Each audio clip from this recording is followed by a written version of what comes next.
Спасибо. Следующим у нас выступает Browder, известный финансист и политический активист. Он был сооснователем Hermitage Capital Management и сотрудничал с Сергеем Магнитским. Bill, thank you.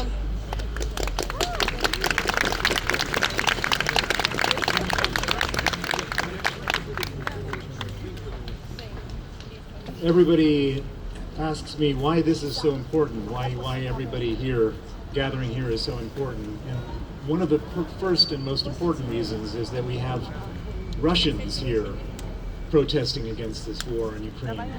Not the West has been protesting, but having Russians. That everybody says that the Russians support Putin, but I think we have a very large crowd here that doesn't support Putin here today.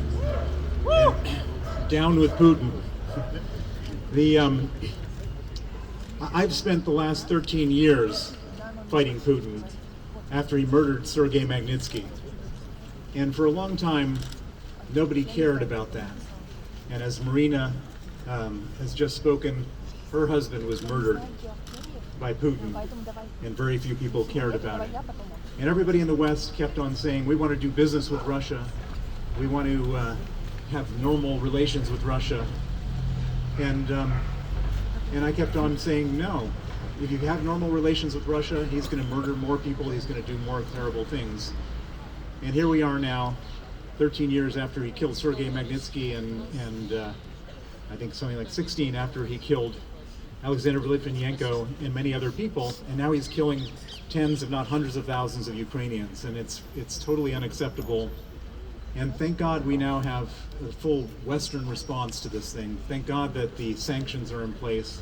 Thank God weapons are being supplied to the military in Ukraine. But we need to do more.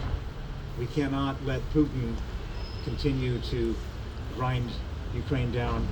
We need to do more in terms of getting sanctioning Russian oligarchs.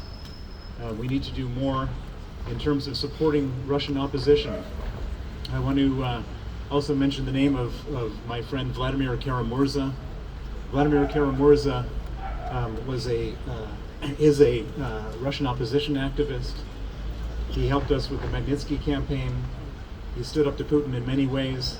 And 3 days, actually 3 days after the war, he was here in London with me, and he said, I'm going back to Moscow. And I said, don't go back to Moscow. You go back to Moscow, you'll get arrested. It's too dangerous for you to go back to Moscow. And Vladimir said, I can't not go back to Moscow. If I don't go back to Moscow, how can I ask Russians to stand up to Putin if I'm too scared to go back to my own country? He went back to Moscow. He gave us an interview on CNN where he said, Putin is a murderer. And an hour later, he was arrested, and he's now sitting in jail on trial for treason, facing 24 years in jail. And so for all of us here, we have to stand up to Putin for him. And that's why I'm so heartened to see everybody. Slava Ukraine. Thank you very much.